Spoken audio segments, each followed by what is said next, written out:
के पास गई और देवता सभी लोग मिल करके विचार करने लगे। बैठे असुर सब करे विचार,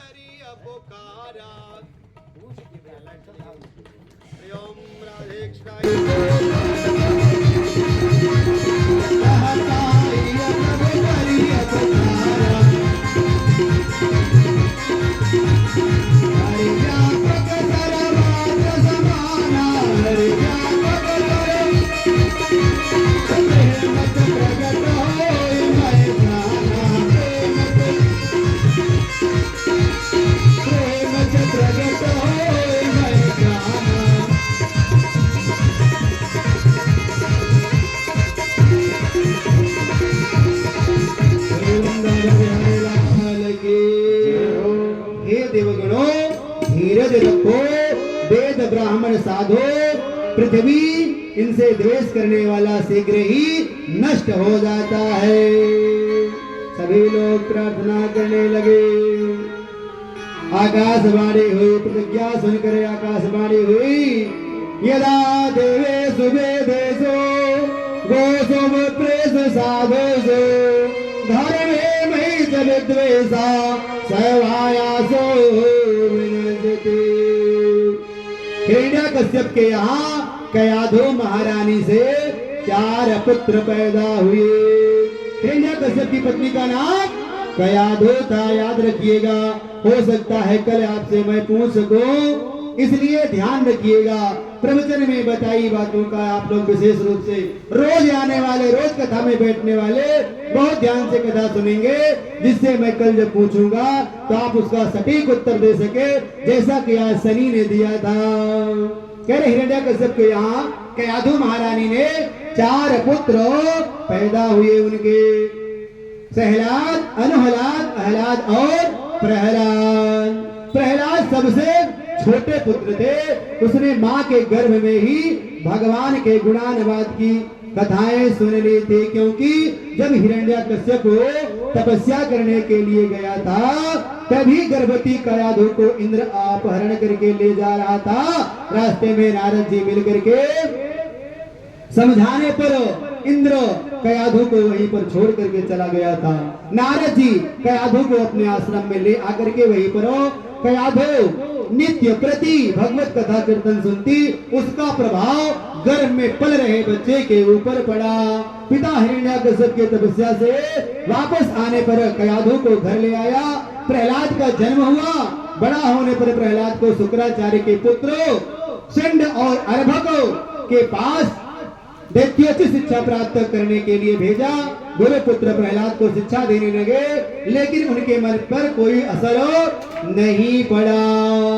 वे भगवान भजन कीर्तन में मग्न रहते थे। एक दिन हिरण्यकश्यप ने प्रहलाद को अपने पास बुलाया और प्रहलाद ने सादर प्रणाम किया पिताजी को। प्रहलाद को आशीर्वाद दिया पिताजी ने, भुजाओं में भर कर आलिंगन करके बड़ा ही आनंदित हुआ पिता हिरण्यकश्यप। हिरण्यकश्यप प्रहलाद से कहा, बेटा तो गुरु जी से जो ज्ञान प्राप्त किया हो उसे मुझे सुना दो। नारद जी बोले, प्रहलाद बोले, ठीक है पिताजी, मैंने जो सीखा है आपको बता रहा हूँ। श्रवणम कीर्तनम विष्णु स्मरणम पाद सेवनम अर्चनम वंदनम दास्यम सख्यमाल्यो निवेदे। प्रहलाद बोले पिताजी मैंने गुरु जी से 9 अच्छी अच्छी बातें सीखी हैं। कौन कौन से? श्रवण, कीर्तन और स्मरण, पाद सेवन, अर्चन, वंदन, दास्य, सख्य, आत्मनिवेदन। रामचरितमानस में भी भगवान रामचंद्र जी सबरी से नवधा भक्ति के बारे में उपदेश दिए हैं। कैसे? प्रथम भक्ति संतन कर सका, प्रथम भक्ति संतन कर सेवा, प्रथम भक्ति संतन कर सका, प्रथम जो सररत नम कथा प्रसंगा,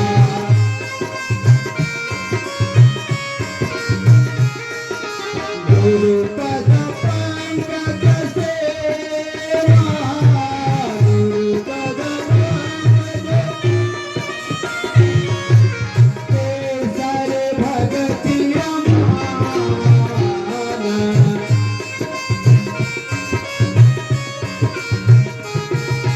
चौथेय भगति मम गुण गण, चौथे भगति मम गुण गण, करहि कपट तदिगान।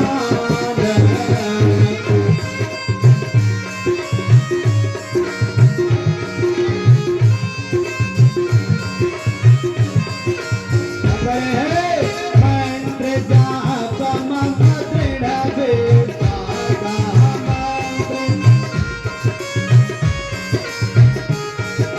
मंत्र जाप मम दृढ़ विश्वासा, पंचम भजन को वेद प्रकाशा,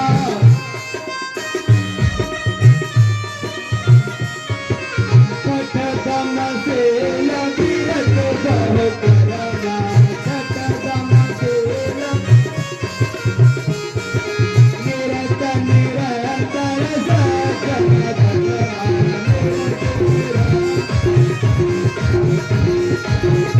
तव सम मोहि भय जग देखा, मोते संतय अधिक करुणिका, मोते संतय अधिक करुणिका, आटव जमाला संतोषा, सपन वो नहे देखई पर दोषा, सपन वो नहे देखई पर दोषा,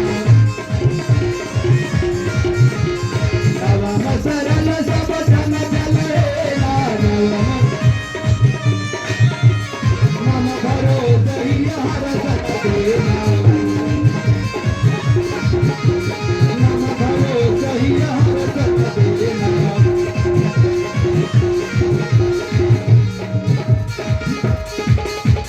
नवमहु जिनके एक होय नारी पुरो, नवमहु जिनके एक होय नारी पुरुष सचराचर गोय। करे हैं कि इन 9 भक्तियों नवधा भक्ति के बारे में बता करके प्रहलाद कह रहे हैं पिताजी इन 9 में से यदि किसी व्यक्ति के पास एक भी भक्ति आ जाए तो उसका तर तारण हो सकता है, इस भव सागर से नैया पार हो जाएगी। प्रहलाद के वचनों को सुनकर हिरण्यकश्यप गुरु पुत्रों को बड़ा बुरा भला कहने लगा और प्रहलाद को अपनी गोद से उतार कर फेंक दिया।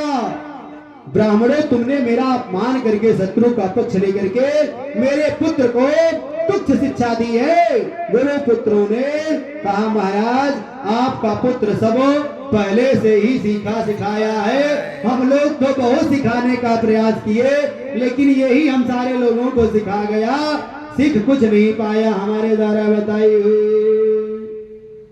गुरु पुत्रों से ऐसा वचन सुनकर अपने सेवकों से प्रहलाद को मारने की आज्ञा दे दी, परंतु प्रहलाद पर कोई असर नहीं पड़ा। प्रहलाद बोले, ए दैत्यों, भगवान विष्णु तुम्हारे शस्त्रों में, तुम में, हम में सर्वत्र है, इसी कारण तुम्हारे शस्त्र मुझ पर असर नहीं कर रहे हैं।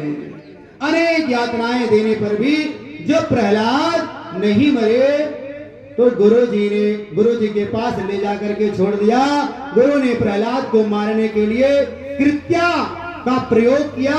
उस कृत्या ने प्रहलाद को मारने के लिए त्रिशूल हाथ में लेकर प्रहलाद की छाती में मारा, लेकिन वह त्रिशूल ही छिन्न भिन्न हो गया। जिसके रक्षक भगवान स्वयं हो, उसे भला कौन मार सकता है।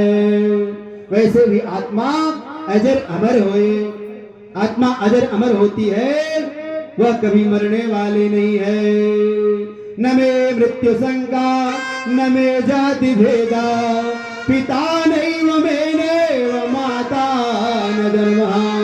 आत्मा कहती है न में मृत्यु शंका न में जाति भेदा, पिता नैव मे नैव माता न जन्म, न बंधुर पिता गुरुर्नैव शिष्यः, चिदानंद रूपः शिवोऽहं शिवोऽहम्।